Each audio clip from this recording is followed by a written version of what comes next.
Hello everyone to another Throwback Thursday, and this time I'm taking you to a museum. Museum Vleeshuys in Antwerp to be precise, which is now closed for renovations. It will take a few years, and they had a big wave out weekend a while ago, Todd went there with his mom. But a few years ago we went there for the exposition Klank van de Stad, which means Sound of the City. It's an exposition where it was all sorts of medieval musical instruments on display. Now, normally it has an armory collection, but that has transferred to the Stad. And, well, we're going back to the Middle Ages to look at some music. The museum itself is based in the old guild hall of the Butchers Guild of Antwerp, built in the first years of the 16th century, 1501 to 1504. Its interior has a lovely huge hallways, and there is a picture in the museum as well as to show how it looked decades ago before it was restored to its current state. Inside you are taken first through a tour of very old instruments, including a sort of one-string harp. Using your smartphone you can make use of a site that plays actual sound fragments of said instruments to get an idea how they sounded. So they had a whole lot of variety. Also bells, of course, that's also musical instruments. There were pictures of old Antwerp. A large portion of the exposition is also dedicated to the Antwerp Opera House, a gorgeous piece of architecture. And here you have like an old cardboard playset as well, that was great.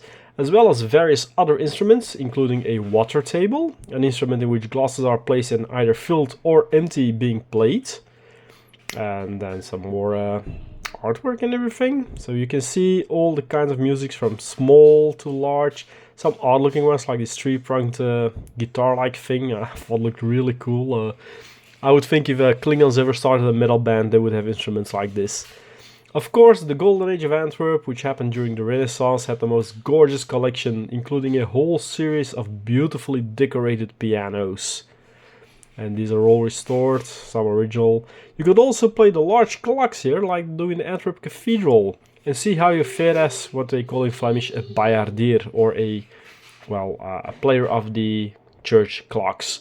Talking about clocks, the basement floor actually features a full How Clocks Were Cast exposition, including stone molds that were used for it. There is also a recreation of a workshop of Antwerp, musical family company, that ended in 1983 after a long dynasty of casting copper blower instruments. And there is a whole section of how balls and concerts were organized from the 1800s to the 950s period in Antwerp, with electrical orgels. I don't know how you call it actually in English, so in Flemish it's an orgel. So this was a lovely exposition for sure, and a great way to spend a Sunday afternoon while picking up some bits of knowledge left and right. But of course we ended with a nice Belgian draught, in my case a Steen Wilke in Billy's Beer Cafeteria. So, thanks for watching, and well, when it opens back again in a few years, I will be revisiting it, and I will bring you a report of what happened to the Vleeshuys after its restoration. Thanks for watching. Like if you like, and subscribe, and you know the drill if you want to. Bye bye, and until the next Throwback Thursday.